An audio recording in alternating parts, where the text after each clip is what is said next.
So I know a lot of people were wondering when part 3 of this video build was going to come out. But before I get to any of that, I do have some stuff that I need to address. I had already documented some of the work on the interior, but I couldn't progress further without replacement parts, some of which I showed in previous videos, so I was kind of holding off till then. I had already emailed Mars about these parts before, never heard back, but figured I'd give it another try.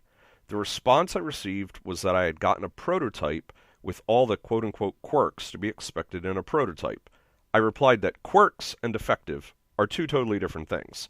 He asked for photos, I provided them, he apologized and said I'd get replacement parts. I then received an email on February 24th that new parts were on the way with tracking number provided soon. Just FYI, it's now the middle of March, and I've not received the parts nor a tracking number. In the email, he gives me some more backstory on the nightmare that this project has become, the impatience of some backers, and some just really crossing a line.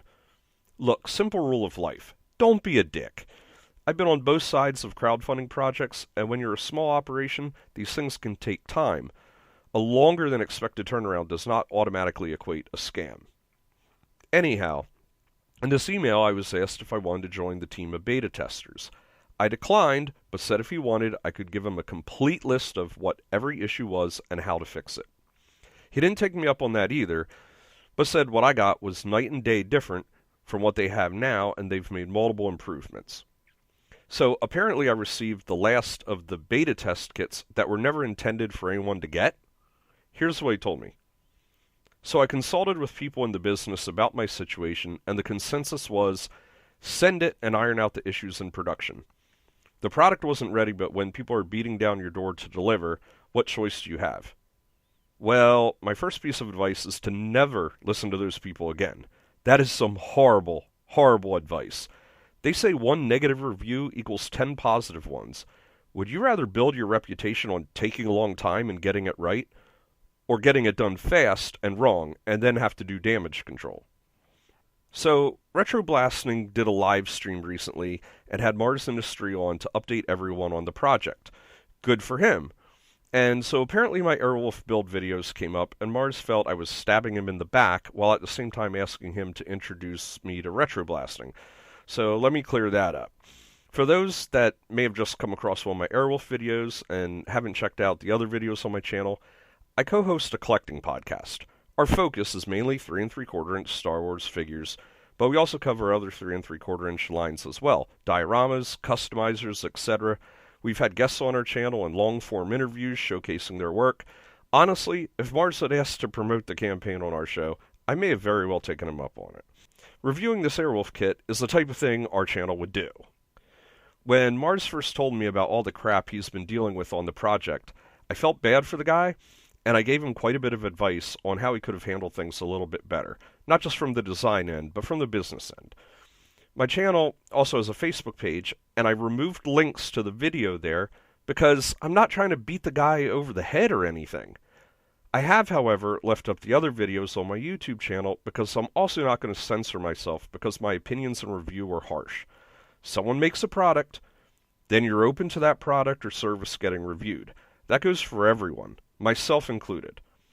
A way that could have been prevented was to not ship a bad product. Then there might have been a positive video. And I'd had hoped to receive the replacement parts, complete the kit, and give a final assessment which would take into account some of what he told me. As I stated right at the beginning of the first video, this was all about the product, and I wasn't doing this as any sort of personal attack. Now, I also have my own business making resin prop and model kits. I've been in the business over 17 years now. I normally don't buy kits from other people, and I'm primarily a Star Wars collector, but I loved Airwolf, saw the video Retroblasting did about the project, and took the leap. Let's be clear, Retroblasting has no responsibility for the Airwolf project. I find it a little ridiculous when I've seen people placing blame there, and I think it was gracious of him to allow Mars to come on and attempt to clear things up.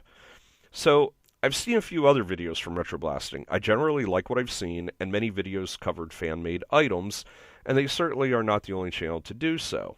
So, being in that business, it's only natural I would reach out to some of those channels.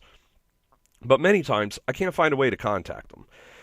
Being that the Airwolf project was featured on Retroblasting, I asked Mars how the project got featured there, and he said it was pretty much dumb luck. Retroblasting found them, sort of thing. He asked if I wanted him to send my info on to Retroblasting, and well, of course I'm going to say yes. I rarely ever use Twitter, but posted to Retroblasting's feed about getting promotion on their channel, and was told that's not how he does things. Okay, fine, he can run his channel however he wants. I reached out to many other outlets, so this isn't a special case. Now, that's out of the way, I'm going to show you a little bit of what I was able to do up until the point that I needed the replacement parts. So next, I glue in the computer, and man does this thing take up a lot of room. On top of that, I have to move it 3/16 of an inch forward so the crossbeam clears the computer at the back. You can see a magnet pocket in the floor, which is to allow the seat to attach without glue. If the magnet is powerful enough, this could have doubled as the magnet to hold in the rocket launcher underneath. Now, the only problem with this system is that the seat would not be adjustable. So, if your figure needs more legroom, tough. Well, now the problem I have is there's almost no legroom for the pilots. Okay, something isn't quite right here. Maybe the computer block is scaled too big. I picked up some photos from the Kickstarter campaign, and if you look at this photo right here, the bulkhead behind the computer actually goes into the fuselage, so the computer tucks under there. Now, that would reduce the amount of space the computer elements take and give a lot more legroom to the pilots. I'm assuming that's what's intended. However, in the directions provided, it has that bulkhead glued to the outside. So now I have to remove the glued-on bulkhead, and if I simply just push everything further into the back, the flat floor will disappear, and the magnet will definitely not be lined up with the seat. So I use a very thin piece of styrene and create a floor, gluing it and the bulkhead together, so it's more like what's shown on the Kickstarter page. Okay, well, what about that spar that I talked about, that I had to add to pull in the sides? Well, I just crossed my fingers and hoped that when I cut that having forced it into that shape for long enough, that it would then be able to maintain that shape. And fortunately, that was the case. I was able to cut the ends of the spar off, and so it's not going to interfere with the computer. So here you can see how it looks with that section finished. Even though it can't be used for the seat, I still have the magnet under the floor just in case I want to try to use it as an alternate attachment for the rocket launcher. The seat is now permanently glued down, and I also added some small spacers under the pilot seats. So, while I would like to finish the build, I can't really go further without the replacement parts. And if Mars is pissed because of my harsh review, maybe I'll never get those parts out of spite. I hope not, but they were pretty much going out the door, and nearly a month later, I haven't received anything, and he thinks I'm stabbing him in the back. I don't know what to say. Here's the simple truths in closing. 1. I'm no one special here. I'm a backer, just like many others. 2. I have a very small channel and following. I made a very critical and harsh, but I feel honest review of a product. I definitely did not expect the views to explode like they had. 3. Retroblasting has no responsibility in the project whatsoever and doesn't deserve any sort of harassment about it, if that's what happened, and I don't know if it did. 4. As for Mars, I feel bad how the Airwolf project turned out and what he's been through. There were some things out of his control, but I feel there was also a combination of bad advice listened to and some poor decisions made business-wise. I mean, if the product's not supposed to go out the door, then you don't send it out the door. I do apologize if you took anything in my review personally. I tried to make that clear that was never the intent, but I can still understand how it may have been taken that way. My frustration with the kit certainly came through loud and clear in the videos. However, if I was simply just out to get him somehow, I would not have offered my advice or expertise, or decided to take down the Facebook link unprompted, or went into the comments on the videos in YouTube and tried to keep things level-headed. As far as anyone else waiting on Airwolf kits, hopefully all the bugs will be worked out, and they'll be amazing.